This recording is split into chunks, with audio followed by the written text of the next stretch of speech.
Hello everybody, welcome to the United Stand. This is your latest Manchester United news and transfer news. And look, you know, I said to you this morning on the morning show we were going to get a good interview for you, and we did. James Cooper from Sky Sports, Manchester United correspondent for Sky Sports, been very, very close to Manchester United for a very long time.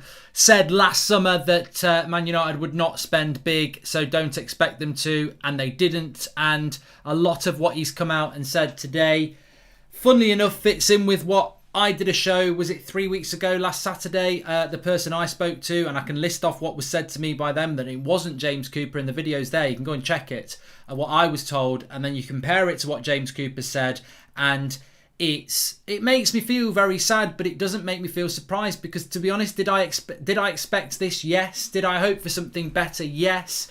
But look, you know, some of the key things to come out from this, well, I suppose the key thing to come out of this, the hardest thing to come out of this, is that I know that some of you are Ollie out. I know some of you that are firmly Ollie in. I think some of you are like me. Let's see what happens in the summer. Certainly give him next season. But he's already set up to fail. Now, is he set up to fail to lose his job? I don't know. I don't know about that.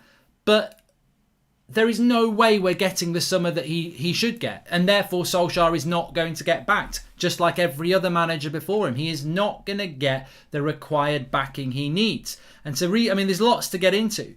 But, I mean, look, what did James Cooper say about the centre-back situation? I don't think anyone centre defensive midfield position. I don't think anyone like Rice or Ndidi will be possible to bring in this summer. There's really no chance of signing a defensive midfielder. I think it will be the same like this season. So, you know, so, I mean, look, it's not James Cooper's fault. It's not, you know, he is a journalist for Sky who's been very close to Manchester United for a very long time, giving off his opinion. I'm sure we all hope it's wrong, and I'm sure he hopes it's wrong. But to know that we're not getting a centre defence midfielder, and look, let me just read what I was told 3 weeks ago, and then we're going to compare it to what we've got there. And it's a fantastic interview with James Cooper that Flex did for an hour, so you can check it out anyway. Check it out after me or whatever, but it's very good. So what I was told 3 weeks ago wasn't James Cooper. That's not the person I speak to about things in relation to transfers, but what I was told was this, and let's compare it to what was said by James Cooper. On Haaland, I was told, because I've got the notes here, Ollie obsession, United can't deliver and feel that they shouldn't be delivering him for the price. Grealish, absolutely nothing at the moment. Pogba, they'll wait until July to see what happens with Pogba. Centre-back is the key deal for the summer. CDM, they do like Declan Rice, but absolutely nothing is in the pipework. Sancho is a player that appeals, but nothing has been decided, and there is a lot of indecisiveness, and they're unsure about what they're going to do about that. Now, you compare that, what I've just said there. Well, let's start off with Erling Haaland and what was said by James Cooper about Erling Haaland, and specifically the transfer budget. I think these two things fit in really well. James Cooper said £100 million tops £100 million for Manchester United this summer. Now, I think that includes selling players as well. I don't think that's net. I think that's £100 million not net. That's £100 million spent. Even if we sell Lingard and somebody else, I don't think we'll spend any more than 100. I think that's what James Cooper was saying there. But what he said about Haaland is basically no. There is no doubt that Solskjaer wants him, but no, Manchester United can't do a deal like that. They don't have the funds to do a deal like that. And the question is, and I loved what he said here, the question is, some United fans are putting all their eggs in one basket that Ole Gunnar Solskjaer's got a great relationship with Erling Haaland, which he does. But ask yourself this, if he's got such a great relationship with Erling Haaland, why didn't Erling Haaland sign for us a year ago? That relationship that Solskjaer's got on the Christmas list or whatever doesn't mean anything. It's not going to happen. Not going to happen. Not got the money. Can't happen. And if we do have £100 million, and let's not forget, it was James Cooper who said this last summer. He came on the channel last summer. It was a lot of people were very angry with what he said, but ultimately they weren't angry with him. They were angry with what he was basically saying. And, you know, James said himself on the video with Flex, look, I'm not pro-Glazers, far from it, but I'm just telling you what I think and what I hear. And the reality is that Manchester United just will not be spending big money. And he also said something really important as well, that he fears that Manchester City and Chelsea can actually, and I think I wrote it down here, they can make hay this summer, because they are two clubs that can go out and spend ridiculous amounts of money, especially with the way financial fair play is loosening up, and they actually just have money. They've got rich owners. They have the money. And I think that Chelsea and Man City's squad's already better than ours. And I think James might be right. I think what we might see this summer is City and Chelsea look at themselves and go, little bit like the Spider-Man meme where they're like that at each other, looking at each other because they're duplicates. And it's like, okay, let's go to war. But it'll be those two. We can't compete with that, and we won't compete with that. And £100 million, if we do spend £100 million, what's that going to do for us? What's £100 million going to do for Manchester United? Like, it's nowhere near enough. It's nowhere near enough. And I think we all know that with a manager like this and a coaching setup like this, they at least, I mean, just look at Manchester City. Best manager in the world, ridiculously best squad in the world. Manchester United, not got the best manager in the world, haven't got the best squad in the world. There's a mismatch. There's a very big mismatch there. Really, Pep should be at United and Ollie should be at Man City. Not the best manager in the world with the best squad. Best manager in the world with not the best squad. But, how can you compete with that? And this is the problem. And it's very, very frustrating that we've not even hit the summer and we know what's going to happen. But we know this anyway. I mean, I think we do know this. We just live in hope that it won't happen. And look, I suppose it's going to be interesting. I know I've said over the last few days that I think Solskjaer will be sacked by Christmas because he won't be backed in the summer. I mean, I don't know. I don't know about that. I mean, is this not an indication that whoever you sack, they're not going to get backed? That they're just not going to give them the money? Do you think this board does not care? This board and these owners do not care about how much you tantrum and moan and what you want. They don't care. They will not give any manager the required funds to build this team up. It will be done on the cheap. And the scary thing is that when James Cooper's saying, look, United aren't looking at a CDM, and I was told that 3 weeks by somebody else, they admire Declan Rice, but they're not looking at a CDM. And you look at what we've got in that midfield and you think, for God's sake, like, Matic is probably going to leave this summer. So I don't know. I don't know. I don't know what to say. Yeah, it is very interesting, and I think that where it's going to go. I mean, like Footy says, stop hating on Ollie and focus on the Glazers, please. Well, I think that's basically what we're talking about tonight, isn't it? James Garner as a CDM, Michael, you are an absolute fantasist. If you think that's a good idea, I'm not saying we won't try and do it, but it shouldn't be happening. You shouldn't be chucking a 19-year-old at CDM for Manchester United. He's done reasonably well on loan at Forest, but I've not really got much of an interest in Aguero. By the way, I know Man City don't have the fan channel, but this is a Manchester United fan channel. And nobody wants Aguero at this fucking club anyway. So why are we talking about him? Michael Owen said that if you have a good transfer window, you're a step closer to winning something, says Igor. Well, yeah, I think that's probably quite interesting. I never said buy Sabitzer to play centre defensive midfielder. What's happened here is, if you live in the toxic world that is football Twitter, why are they watching the United stand anyway when a lot of them clearly aren't Man United fans? But what I said about Sabitzer is, and the tweet even says it, is that I would sign Sabitzer because he's a very, very good centre midfielder who can also play CDM and has played in that role for Leipzig. And more importantly, what I said is I would take him because he's better than every midfielder that we've got by a very long way, apart from Paul Pogba. So what I was saying is I would rather have Sabitzer playing in that midfield too than McFred. And I think anybody would agree with that. I didn't say he was a specialist CDM, which is what, this is what people try and twist. They twist their bitter lemon and try and create something that was never said. I never said buy Sabitzer as a CDM. I said I'd rather have Sabitzer and Pogba. I think they've got the intelligence to play that midfield pivot together, but I said neither of them are specialist CDMs, which they're not. But definitely I would take that over McFred. I think anybody who wouldn't is an idiot, and I think it would work. But of course, you want that specialist, of course you do, but we're clearly not getting it. And I come from a position of knowledge. I know we're not getting a centre defensive midfielder. So all these people who get their knickers in a twist about, now we've got to go and buy a specialist centre defensive midfielder, we're not getting one.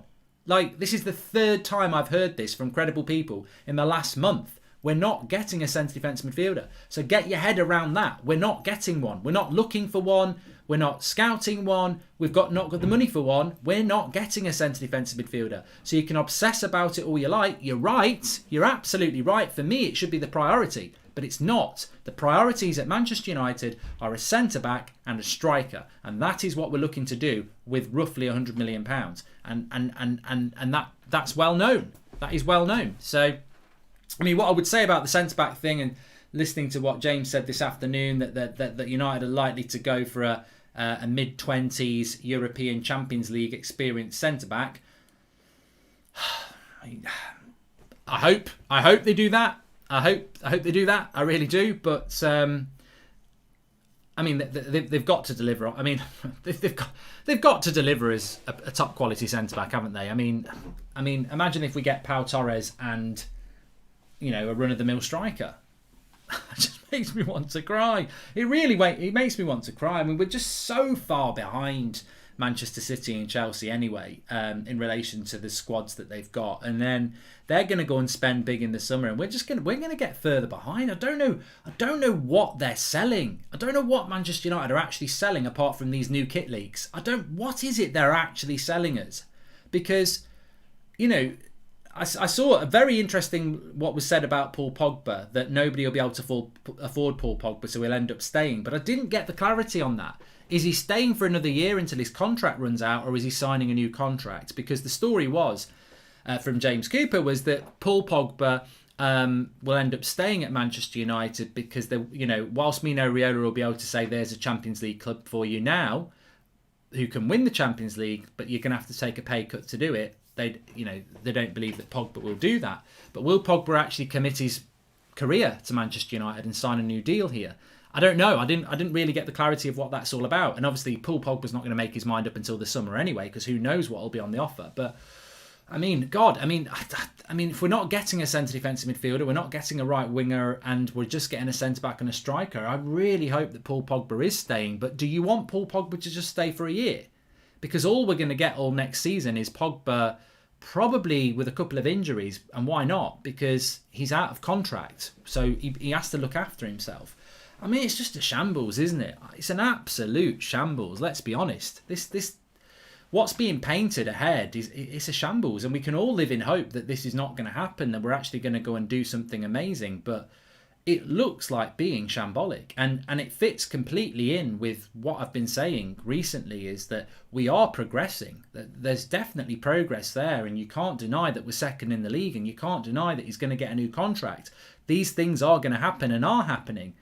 But I feel that we are just a Ferrari with our foot rammed down to the floor, just revving the crap out of what we've got. And you can't keep doing that. You can't just keep revving the engine and it'll blow. And when it does blow, I don't see a replacement engine there. I don't see any other components. I think we are massively reliant on people like Luke Shaw, Bruno Fernandes and Marcus Rashford. And beyond those three players this season, I think we're in trouble. You take away Bruno, Rashford and Shaw. I mean, I know it's three players, but we've been so reliant on them and what's coming in the summer and what's going out in the summer. It's worrying. It's really worrying. And to be honest with you, I just want to say as well, do you not detect that there is actually a regression from last summer? Last summer we wanted Sancho and a centre-back. This summer we want a centre-back and an average striker. So we're actually taking a step back. Are we not taking a step back? Because on Sancho, the story is nobody can see it happening. And I was told that 3 weeks ago.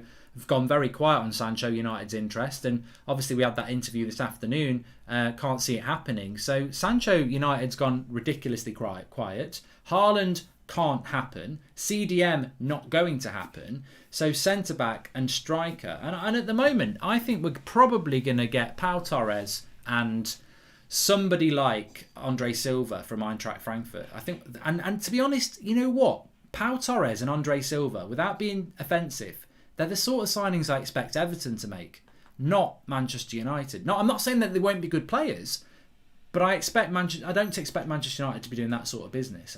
I expect better. Konate going to Liverpool now as well. Another target gone because of our board, says Il Bears. Bruno will go if we keep doing the bare minimum, says Neil Crude. But I've always said that. With Bruno Fernandes, you and I look at it in the way that, well, we don't want him to go because he's our best player. But we're run by people who are business people. They bought Bruno Fernandes for 50, probably 60 million by the time he goes with the add-ons. If they sell him for 100, they've made £40 million profit. Do you think they're really that bothered? Do you really think that if Bruno Fernandes goes for a profit, they're that bothered? I heard a couple of years ago that United are starting to look at doing this anyway, buying players with a sell-on value. Well, they obviously didn't do it with Harry Maguire, but with Bruno Fernandes, they did do that. And Bruno won't put up with it anyway. Exactly. I can't see who said that. Messi was always better, says Bruno won't put up with this anyway. And he won't, because he's too good. He's too good for what's coming down the line. This team is going to need a miracle next season already. And I just don't see it. I don't see that midfield being anywhere near good enough. So it's just disheartening. But you know, miracles can happen, I suppose. When Ollie signed the contract after P at Paris, were you expecting him to do as well as he's done until now? What were your expectations as Matthew Larney? I thought he'd do better. I think that's probably one of the best questions I've ever been asked. What was my expectations when Solskjaer got the job? I mean, there'll probably be videos about it at the time. I'd be interested to go back and see what I said myself. But, you know, jumping back into that skin, my expectations when Solskjaer was given the contract was that it was straight after that night in Paris. It was straight after 3 months of, you know, pretty much winning every game and playing good football. And my feeling was that, you know, give him a bit of money and I expect us to get better.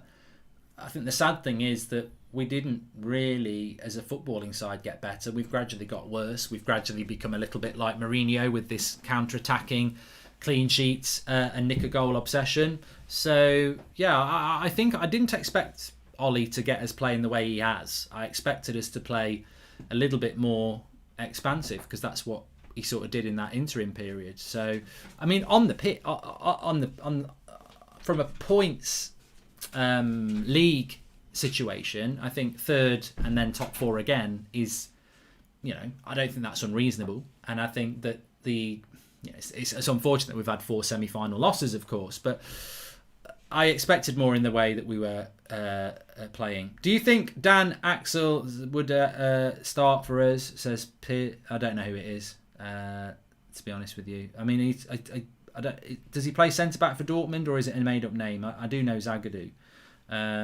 Even the Ollie is set up to fail. I get the feeling of a miracle happening, says Dia. I want that feeling. I want that feeling. And contradicting titles every day, Mark. It's a news show, Cam. So you're just a little bit thick. Maybe go and read a book that's more your level. The morning show is the morning show based on what's in the news. The afternoon show was from James Cooper, who's on Sky Sports. And the evening show, Solskjaer's transfer letdown, is about our manager being let down by not being backed in the summer. If you can't compute and open your ears up, I can't help you. Do you think Ollie is set up to fail, says Lewis? I don't think he's purposely set up to fail. I think every manager at Manchester United is set up to fail because the board's obsession is with making money and not winning on the pitch. So I'm more than comfortable enough to say that Solskjaer's been let down. I already feel he was let down last summer massively. I think he was let down in January, and I think he's going to get let down in the summer. Now, if Ole Gunnar Solskjaer wants to come out and say he hasn't been let down, as a Manchester United manager, I'm not really too bothered about what you personally think, because Manchester United managers are perceived by millions and millions of Manchester United fans who know the standards of the club and know what to expect. I am saying that Ole Gunnar Solskjaer has been let down by this board, and it will happen this summer again, by the looks of it. Just the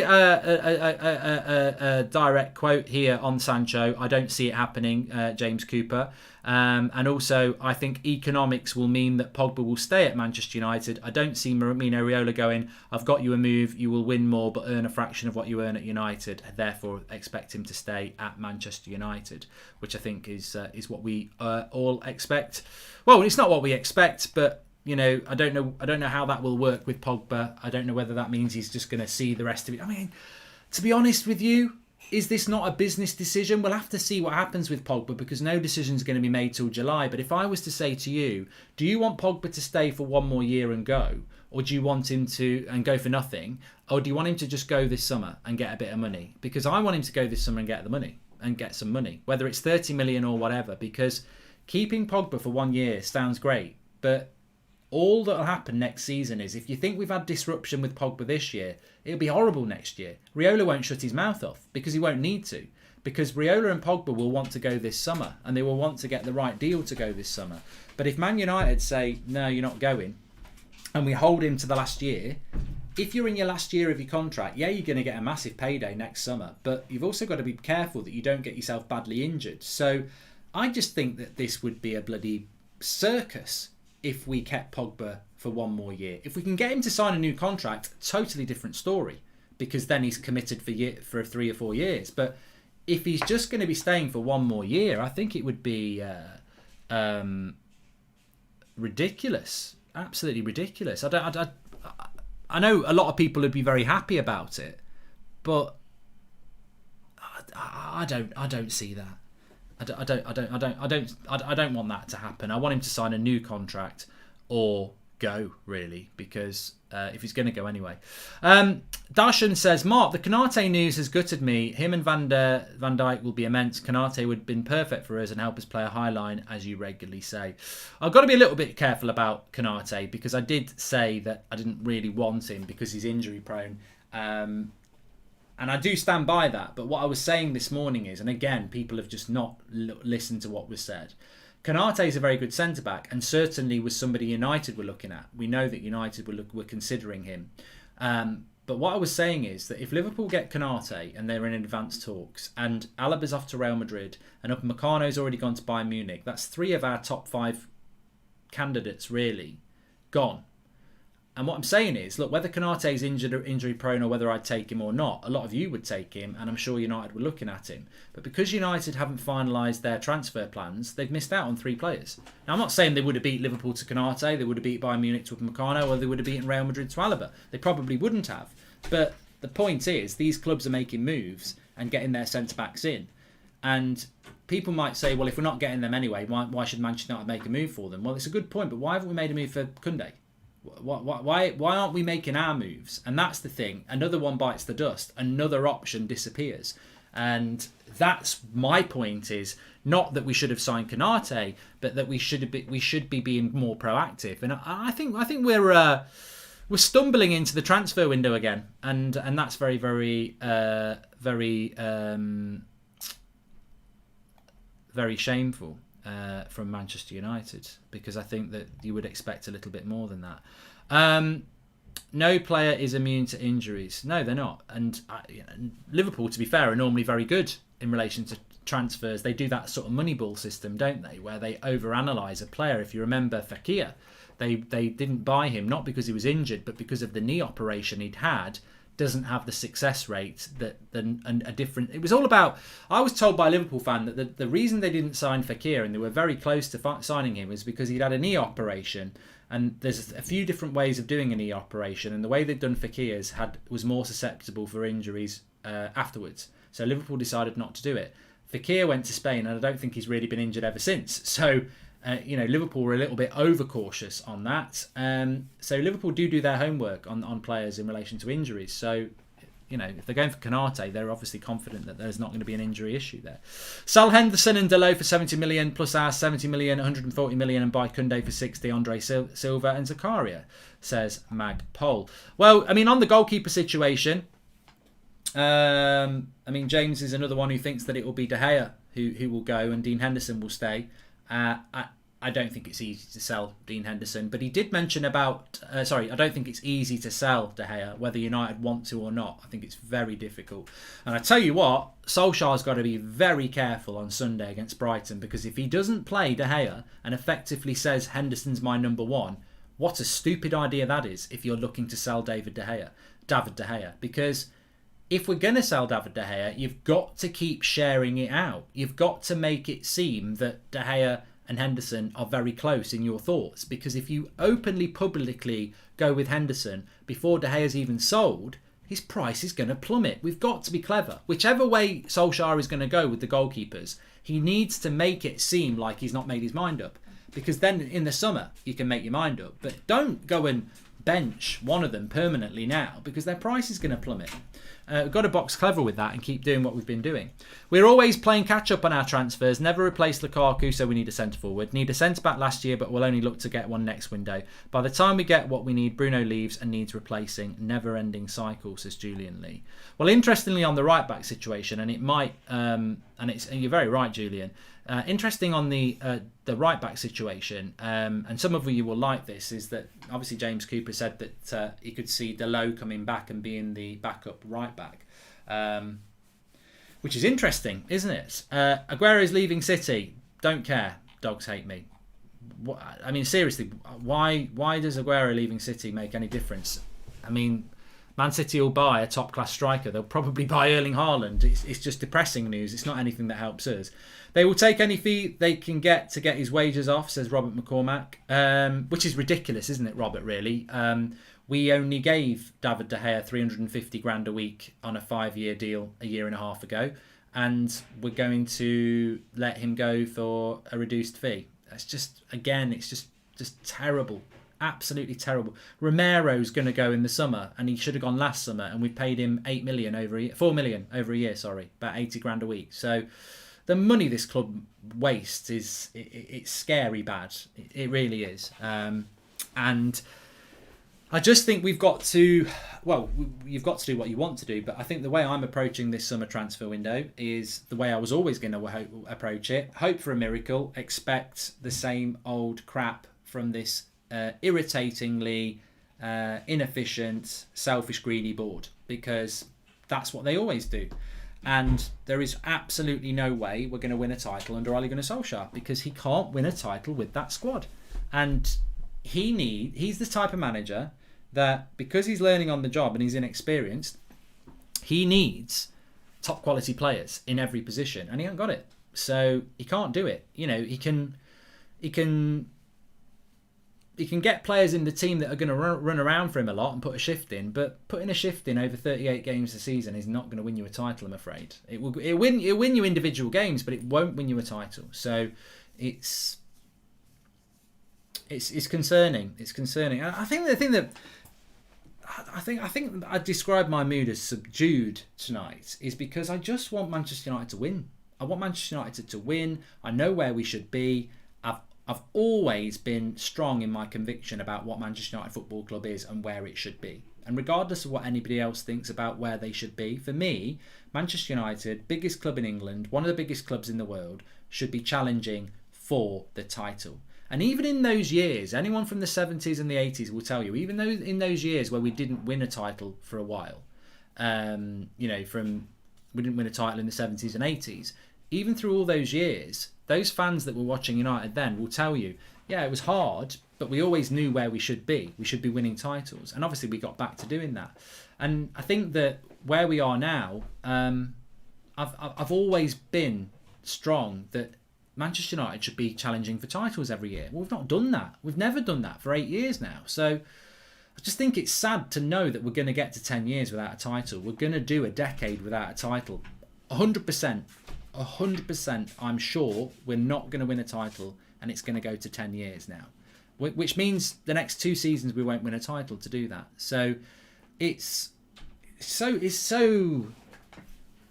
sad, and it's so soul destroying when you have to accept that we will not be doing it because we can't do it. And if Aguero is leaving Manchester City, which he is, then they're going to replace him, and they're not going to replace him with Cavani or Josh King.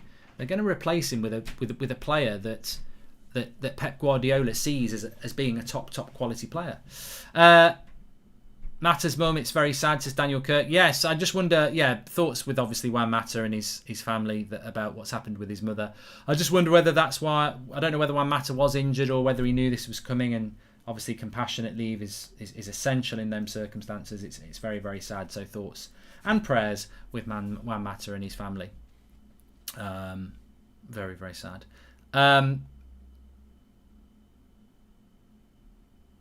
Mahir says, any manager we can win a title with world-class players in all positions. I don't know what you're on about, mate. I don't. I think we've got some people tonight who are just, I don't know. I don't know where they are. The international break can really mess with people's heads. You've got to try and stay positive and just focus on the weekend, really. But what's that about? I don't know what that's all about. I've never said about. I don't know what. I don't even know where you're coming from there. Any manager can win titles with world-class players. What are you talking about? We haven't got loads of world-class players. So I don't know what you're on about. You're saying I'm high. What are you? You're higher than the bloody moon. I don't know what you're on about. We need to be bought from out the Glazers. Until then, it's the same old bullshit. Lewis, sadly, I agree. I think that you're right. I think that, and I nearly said the worst word. I nearly said until we're bought by somebody like Man City or Chelsea, we're screwed. I wouldn't even use the word until. I can see that. What if the Glazers own us for the next 20 years and then they retire or die and then their kids take over as well? This could be a money cash cow for the Glazers for the next 100 years. They may never sell because the value of the club keeps going up. It's apparently 4 billion now. What was it 10 years ago? It wasn't 4 billion. The club value is going up. And why would they sell it? They might not sell it. So they may never go. They may never go. They may never go. But I do agree. I think the only way that we will definitely change the course of this football club is if we get new owners of the football club, because it's very, very clear. And it was very interesting what James Cooper said in the interview with Flex. Actually, he said, unless Manchester United take a huge risk and spend beyond 100 million this summer, which he said I don't think they will, then I expect it to be £100 million max. So there's definitely and what James is saying there is spot on. They can spend bigger than 60 million net spend. They could do a mad one of 200 million and really back the manager and go for it and take a risk. They can do that, but they're not going to do that. And I'd argue with any United fan who says, wow, it's COVID, we can't do it. We can do it. It's a risk to do it, but we can do it. We could just really go for it. Look, we spent 90 million on Paul Pogba. We can do it. But I don't think they have the appetite to do it. Hi, Mark. Do you think Alex Telles could play CDM and replace Fred? He's good defensively, can pass the ball, and he'd get the play time he deserves, says Dakota. I think it'd be really sad to do that. I think it's really sad and wrong that Manchester United would have to look at moving a player out of position, putting a square peg in a round hole, because we don't have the money to do it. But to be honest with you, I've said it a few times over the last couple of weeks. I personally think Axel Tuan Sebi is a better centre defensive midfielder than McTominay and Fred. So if you're going to chuck anybody in there, he won't give him a game at centre back. I would put Tuan Sebi in there, because I think his passing is, whilst it's a little bit unimaginative, seems to be better than Fred and McTominay. He keeps it simple and he's defensively sound. So I would try that, but I don't see CDM for Telles, to be honest with you. I really don't. Just a few quotes more I wanted to mention. It won't be loads of deals, not this summer. There won't be loads of deals out of Manchester United, and they're going to have to box clever. It all, and £100 million tops, which I've mentioned, it all box clever. Won't be loads of deals, £100 million tops. It all points towards the same thing, doesn't it? That Manchester United are going to have another frugal summer transfer window.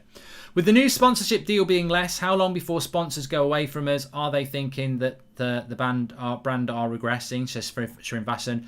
Well, this is something that's been said for quite a while.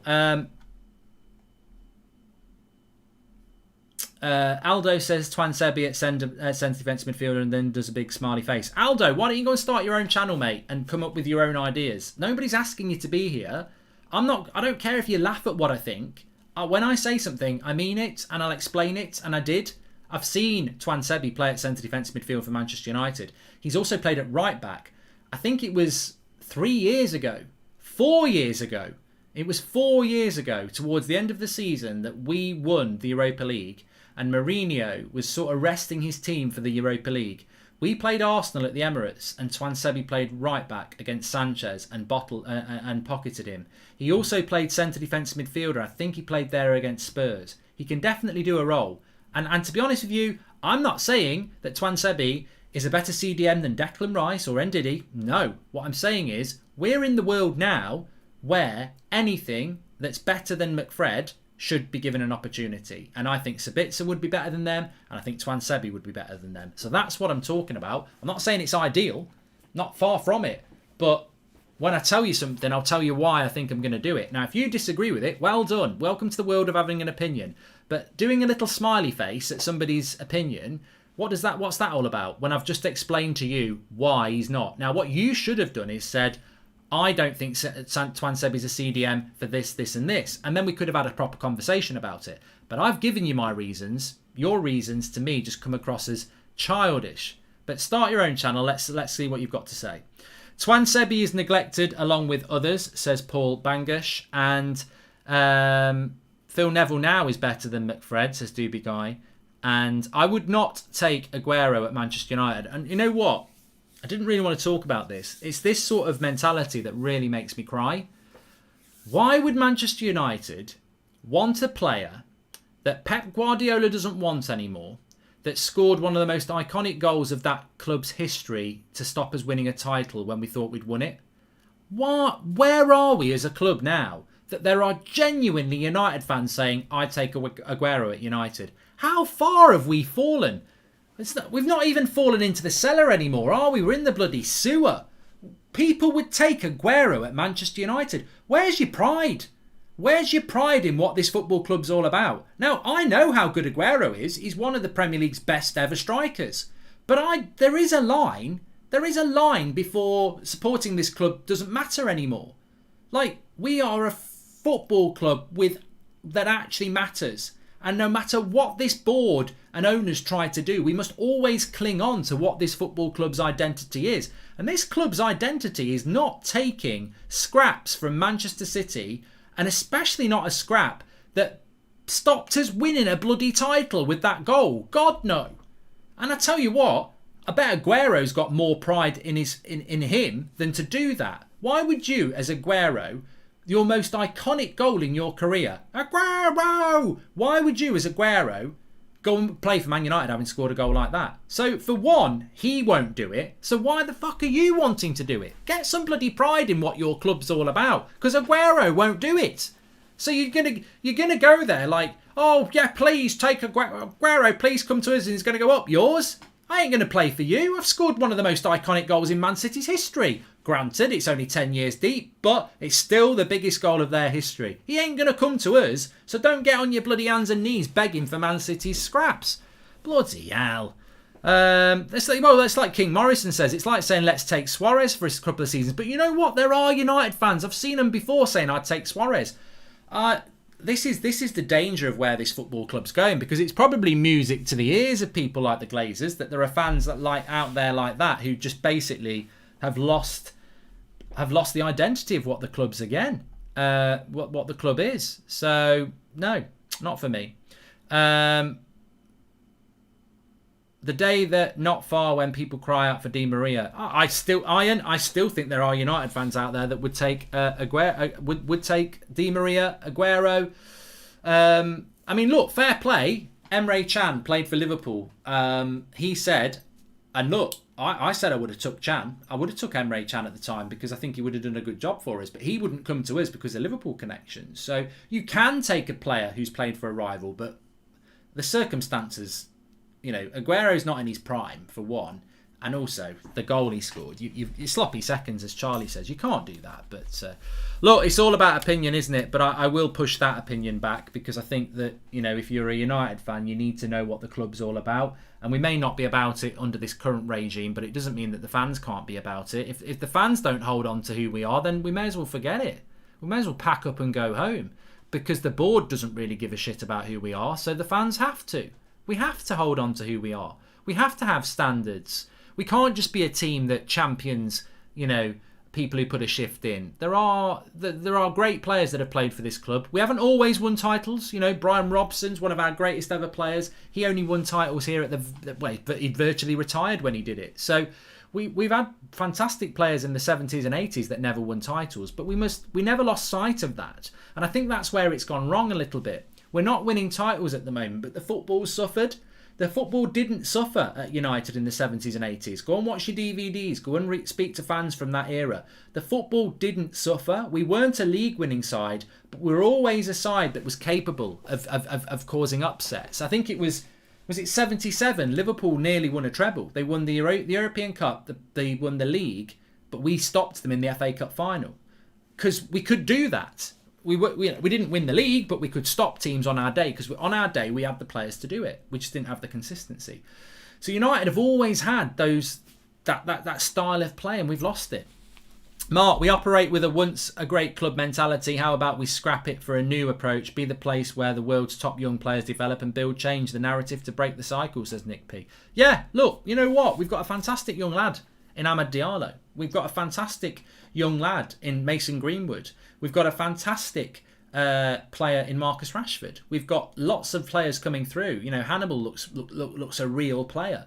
There's people like Charlie McNeil and Joe Hugel who are banging goals in for fun in the youth setup. There are some, Show Retire. There's plenty of players coming through. And I could name another 6 easily. But I hope that's going to work. But it can't be the only way. We need to get some quality players in. I almost feel that we need to get... Something needs to change in that club. And we're clearly never going to have a lot of money to spend.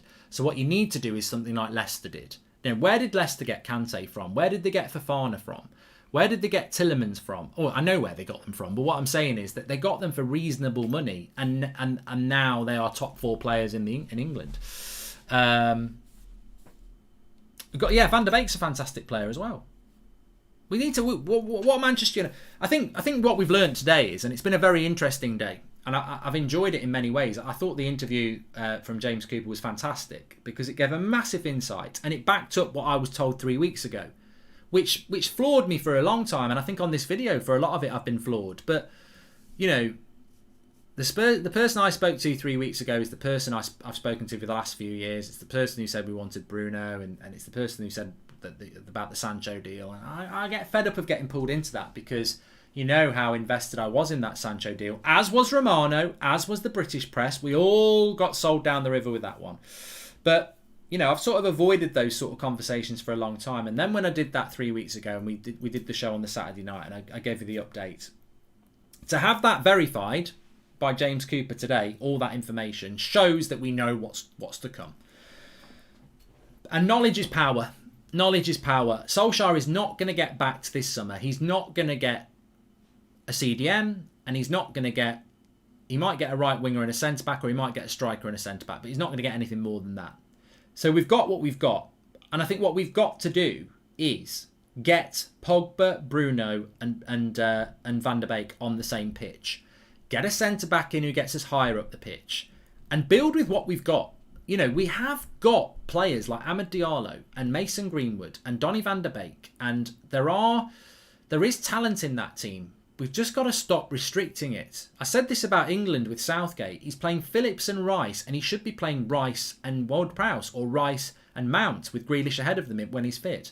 And Manchester United should be playing Paul Pogba in the midfield too, with either Fred or McTominay Matic next to him, get Bruno ahead of him, and get Van der Beek involved from the right, and have maybe Greenwood down the middle and Rashford off the left. I'd love to see that. I'd love to see, against Brighton, Pogba and Fred, Bruno, Van der Beek, Rashford, Greenwood. I'd love to see that front 6 because we can build on it. We could build with that. And look, I know Fred's limited, but so's McTominay and Matic is finished. Pick whichever one you want. Put them next to Pogba. Put Bruno in head, Donny to the right, Rashford to the left, Greenwood down the middle. And let's go on the front foot a little bit. Yeah, Wan-Bissaka doesn't do as good a job as Luke Shaw, but wouldn't it be nice to have Pogba on the right side of the pivot, with Bruno ahead of him and Van der Beek to the right, and have that interchangeability on the triangle? Because we already know that Luke Shaw and Rashford are very good down the left-hand side. Get that triangle of Van der Beek, because we've done this before. We've had Van der Beek, we've had Mata off the right, we've had Lingard off the right. Van der Beek's way more adept to do that job than Mata ever was, really. So I'd love to see that triangle there. I'd love to see Luke Shaw in there, and I'd love to see us building Greenwood out as the number 9. Because I tell you what, if Greenwood plays as the number 9 for the rest of the season, do we need to go and buy a number 9? I don't know. But this, you can have a moan. You can have a moan about Solskjaer not being backed, and I think we can all do that. And I'm not happy about it, and I wasn't happy about it last summer, and I'm expecting it again now. But this is, I think we all know this in life. It's very rare that there's one side to a story. There's normally 2, 3, or 4 in everything. You should never take one person's side of a story. You shouldn't. Unless you've got the story yourself and you've seen it with your own eyes, never take one person's side to the story. So I think that the board are the board, and we've known what they're like for years. But the board don't pick McFred and Magaluf and bench people like and put Pogba on the wing and don't use Van der Beek for less time than Van Dijk's been used. So Solskjaer's got to go with he's got now. We're always going to know that he's not been backed, just like Mourinho and just like Van Gaal. But he's still got to pick the right team. I want to see Manchester United playing more expansive football. And I really want to see, I don't care who he puts next to Pogba, put Pogba in the midfield, Bruno, Van der Beek to the right, Greenwood up front, Rashford on the left, Luke Shaw. And I think we'll just see a better Manchester United. And that's what I want to see. Because I'm fed up to the back teeth of seeing Matic and McTominay or Matic and Fred. It's soul destroying. Has James Cooper got a point though, says Steve Locke. If we signed a centre-back, is a CDM worthwhile because he won't be so afraid playing more expansive? Thoughts, says Steve Locke. Well, it's a good point, Steve. When we play Eric Bailly with Harry Maguire, we play higher up the pitch, which therefore pushes Pogba and Fred or whoever higher up the pitch. The problem is, if Pogba leaves and we only get a centre-back and a striker, we're screwed. Because we're still going to see the midfield that we've used. And the problem with our midfield is they're rubbish on the ball. But it would be nice to see McTominay freed up a little bit more because he's definitely not a CDM. He does play better as a box-to-box player, so it would be nice to see that. Please subscribe, bottom right-hand corner. And without backing, expect top 4 only and all our best players to leave, says Beats. And Mark, would you be willing to talk about United working with companies that are funding... I'm not going to say that, Kezar, because I don't know anything about that. But all I would say is that what's happening in that country, and I never pronounce it properly anyway, is disgusting. I mean, I saw that, was it 91 people or 51 people shot dead? Was it Myanmar or something like that? I can never pronounce the name. Just ridiculous. I mean, this is the earth. This is the earth, and it's full of people. And life isn't cheap. Every life has a value. Nobody's life is worth more than anybody's, really. I mean, whatever you've done in life, that's just not what it is. But 51 or 91 people shot. Imagine if that happened in England. Like, it's just ridiculous, and it just comes across the news as a number. It's absolutely disgusting. That's, it doesn't matter what country it is. If I hear of that sort of numbers of people being shot and murdered, it's not on, is it? It's just not on. But Myanmar, thank you, Matthew Gartell. I can never pronounce it properly, and I'm sorry for anybody who's from that area for that. But it is Advarth. It's just horrible when you hear that sort of thing, because look, we've got a fantastic community here, and it's people from all around the world, and we love this football club, and we get very passionate about it. And we're fortunate enough that on this evening or morning or wherever you're watching this, we can converse about the thing we love and really get passionate about it. And then there's other people just getting shot on the street. It's just shouldn't be happening. Shouldn't be happening, but yeah.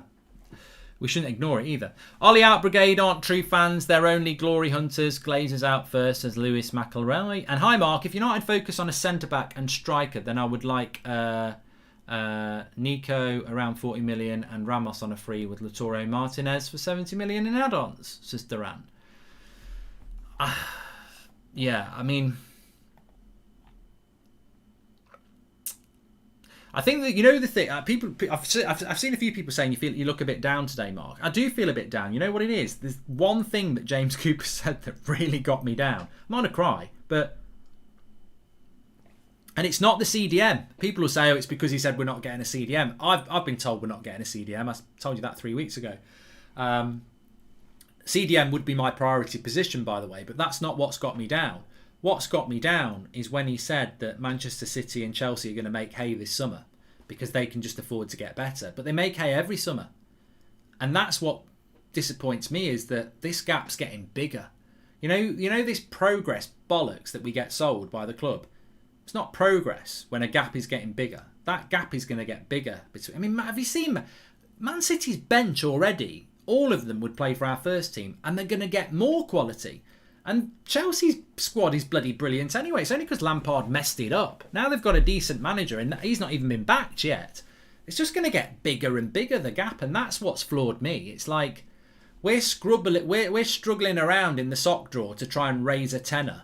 And Man City and Chelsea have just got a brand new checkbook. So, and I'm not criticising them. I'm not, we know that they're funded, differently to everybody else. But in fairness to Chelsea and Man City fans, where they get their money from is their business. We can obviously argue about the rights and wrongs of it, but it's a bit of a shallow argument because we've got the money as well. We've just got owners who don't want to spend it.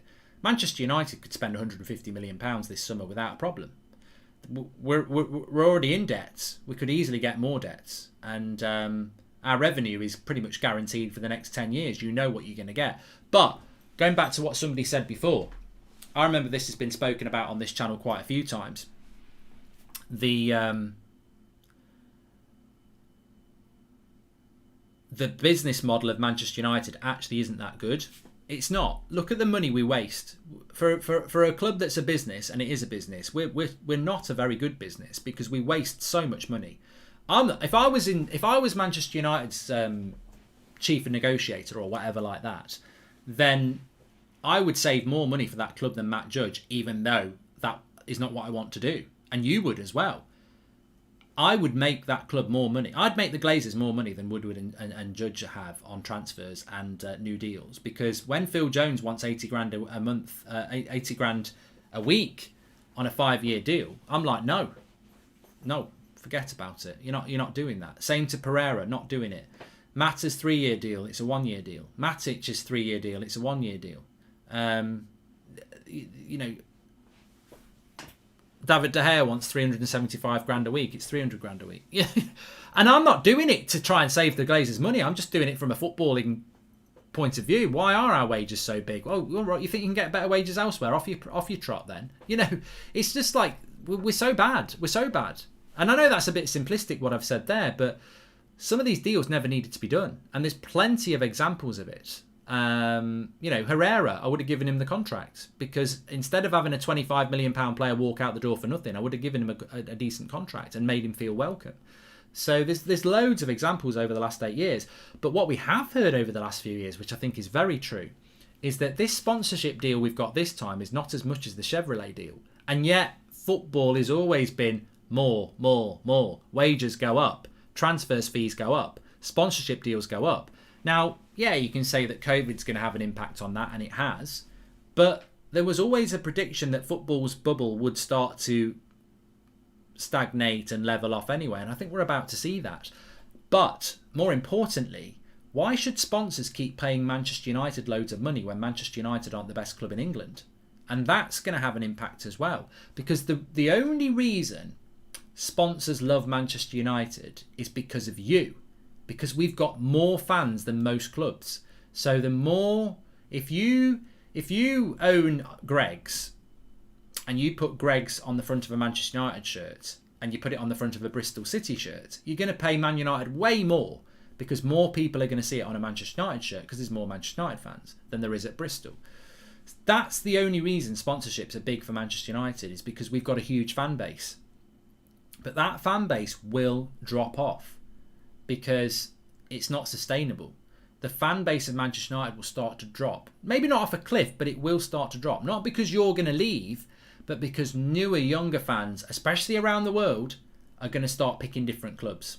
The next generation are going to start picking different clubs. And Manchester United's revenues will start to drop that way. So, yeah. I know the board are crap, but Ollie could have played a better team for 90% of the season. Bay at the back, Pogba in the midfield. Ollie's biggest failings, says Mark Dobby. I agree with you on that, Mark, and I think that's something that Ollie does need to improve on.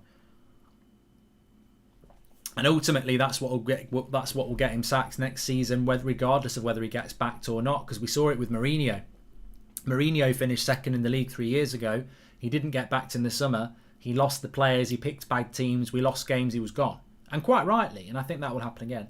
Fans expect Ollie to do better than Mourinho and Van Gaal with more than double the world to do and with more long-term vision. Let's support progress, says Michael Vieira. How can you call us glory hunters because we want what's best for the club? You'd rather win no trophies. Ollie out, says LK. I knew that comment was going to cause that. That's why I didn't get involved. People say back Ollie, but never heard this for Jose.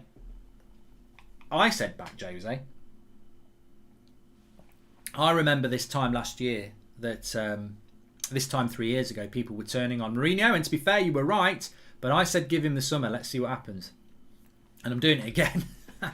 I'm doing it again. I don't learn. I think it's different though, but I am doing it again. I know for a fact that Paul Robinson's in the moderator. One of our moderators is on tonight. And I know for a fact he was saying to me 3 years ago after we got knocked out in the Champions League and we were second in the league with Mourinho, he was saying, no, get rid of him. And I was saying, I disagree, give him the summer, let's see what happens. And ultimately, he got the sack. And I'm doing it again now. You know, there are people saying Solskjaer's not the right man, get rid of him. And I'm saying, give him till May, give him the new contract, let's see what happens. But, you know, if I was Ollie, I wouldn't be sat there with a smile because the board are backing me. Because that board will spin your smile around and stab you in the back before you know it. They've done it to 3 managers now. If I was Ollie, I'd be trying to get the fans to smile. And that means playing a better brand of football than he has at the moment. Somebody just said, any update on Martial? Well, interesting. Please smash a like on the video, by the way. You really need to listen to the interview with James Cooper. If you've got time after this, go and listen to it, because it's really, I can only summarise. I can only give, I mean, what I've basically done is given my reaction to it, which is, you're always going to get news and then you're going to get reaction to it, especially on the United stand. But it's really well worth watching the interview because, you know, it flies by and there's so much in there. But it's interesting what James said about Martial, considering this is a Sky Sports Manchester United correspondent, very respected, good links in with the club. Now, he said about Anthony Martial, I don't think he's good enough for League One at the moment. No, League One's below the Championship. It shows you the level, and I respect it, even though I disagree with it. I respect that there's a lot of you that probably agree with that statement, and there's a lot of you like me that don't agree with that statement. I think Anthony Martial is a fantastic striker, but there's a lot of people who I respect who do not think that. They do not think he is good enough. Now, I wonder, and I have wondered for a long time, this Martial lazy talk, doesn't put the effort in, not good enough.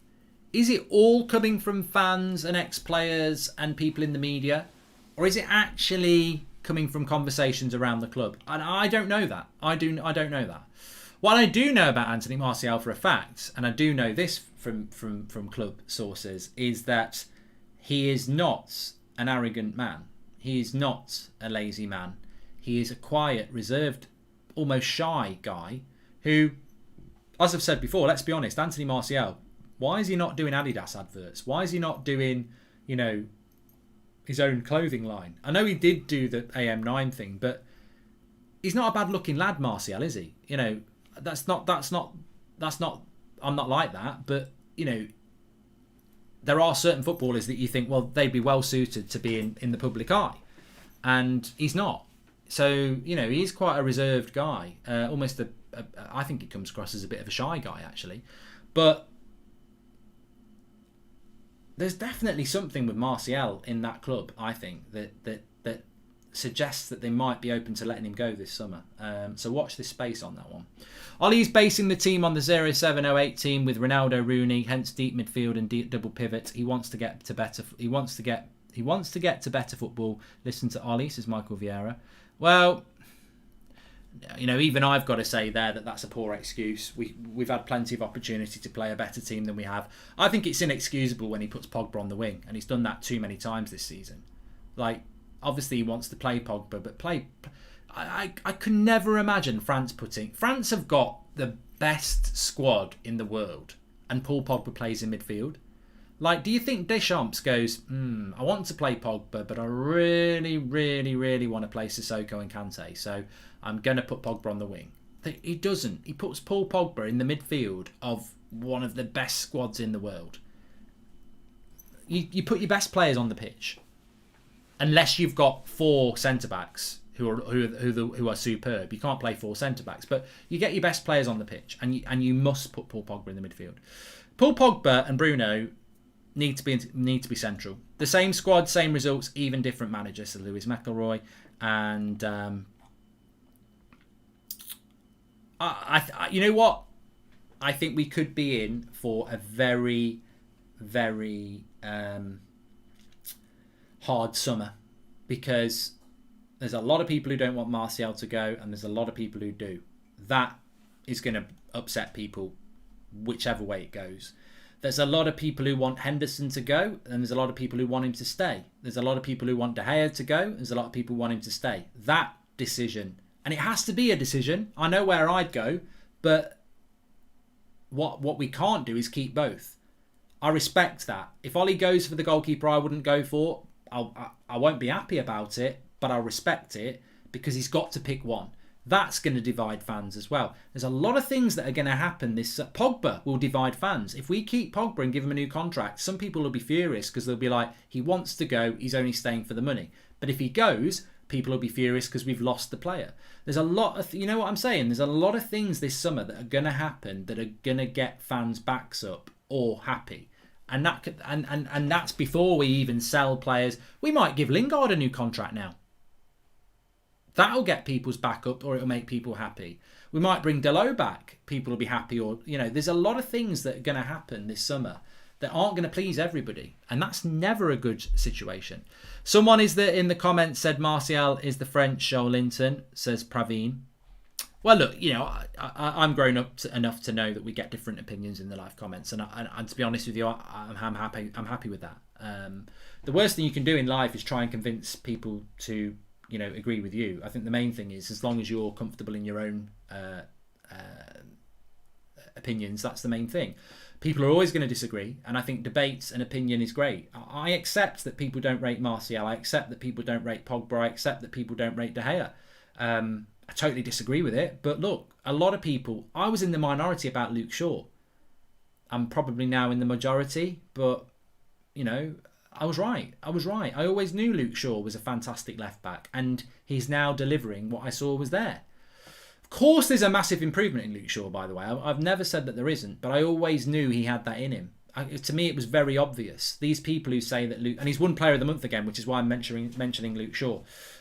To me, you watch football, and if everybody was the same, we'd be robots. You watch football and you have an idea of what you think a good footballer is. And in Luke Shaw, I always saw an amazing energy, which is not putting a shift in. It's energy. It's stamina. Putting a shift in is energy and it is stamina. But Luke Shaw's energy is different. It's the pace, back and forth, back and forth, back and forth. Not many people can do that. That's not putting a shift in. That's actually an asset. That's a skill. And he does it very, very quickly. Positionally, defensively, I think he's superb, which is why he can play left centre-back, and it's why he can play left-back. And going forward is where he's really improved this season. So I think that, you know, we're all entitled to our opinions, and as long as those opinions aren't pig-headed and stubborn, and that you're open to, you know, other people's opinions, then I don't think there's anything wrong with it. And like I say, I don't agree with selling Martial or De Gea, or not buying a CDM, but it's going to be happening, isn't it? Well, Mark, I think Ollie thinks that McFred are some of his best midfielders. Looking forward to him getting sacked over them next season. New manager does more, says Gabriel Noel. And agree. Well, look, I really hope that McTominay and Fred turn into the best players we've ever had, because then Manchester United win. I won't lose sleep on it if that happens. I just don't think it will happen. Agree the gap looks bigger between City, Chelsea and United because of cash flow, but we spent second highest last 5 years. It's just bad choices, e.g. Haaland, says Collie. And I agree, Mark, but unfortunately Ollie's gone, is one game away from Ollie out. That's why we need to be all on the same page. You can't win sometimes. You're never going to get everybody on the same page, Michael. You're not. There's too much strong... Manchester United creates too much passion, and some people have already made their mind up on certain players, and there are people out there who still don't rate Luke Shaw. That, you know, so you can't convert people. What's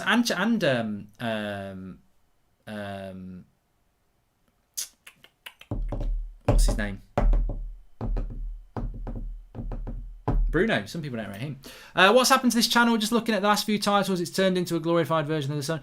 CWC on the ball. I really appreciate your super chat, but I think you talk super shit. Like, what is wrong with the last three titles? We've had a respected Manchester United correspondent on the show this afternoon.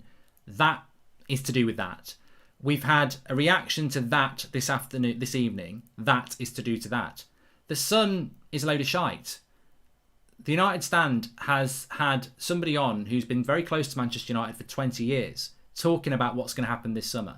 I think you're really out of order disrespecting James Cooper that way. And I also think you're really out of order disrespecting fan opinion, which is what this channel's already been about. So, as I said to many other people, if you don't like this channel, don't watch this channel. But don't try and tell me that an hour before the show, we just make things up.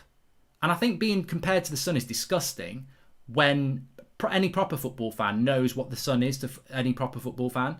And some of the headlines they put out when I was young were tantamount to criminal. So do not make comments like that again and expect to be read out again. Because this is a fan community, and fan opinion, as long as it's explained, can be whatever it bloody well likes. And I've always been about that. But especially today, everything we've spoken about today is coming from an interview, which I would implore all of you to go and watch if you've not watched it today. The interview this afternoon with James Cooper is absolutely spot on and gives a wide-arching view and opinion on what's going on at Manchester United.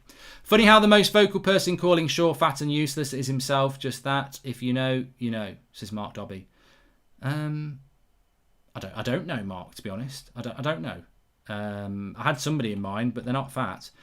Bruno and Shaw are a prime example of a hard-working player and quality with it. Could you pick a full 11 with players we have right now, says Steve Locke. We need more Marcus Rashfords. We need more Bruno Fernandes. We need more Luke Shaws.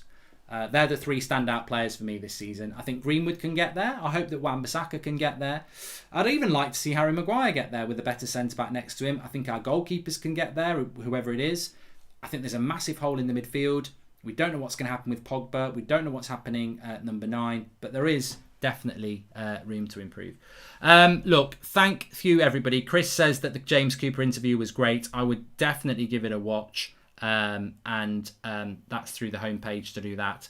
Thanks, everyone, for watching. I do think that this tends to happen at the start of the week of an international break. People start to really almost lose their minds a little bit. It's been very toxic out there today, but I've had a fantastic day. I played a bit of Grand Theft Auto on Twitch. I had a good FIFA stream. I really enjoyed the James Cooper interview. I enjoyed the morning show, and I've enjoyed this. It's just sad that the summer we're going to have is probably not going to be the summer that we want, but there's a smile on my face. I hope there's a smile on yours. Have a good day. We're back again tomorrow, and thank you to all the good people who get what this great community is all about. And if you don't, shut the door on your way out. It's cold. Thanks for watching. Speak to you in a bit.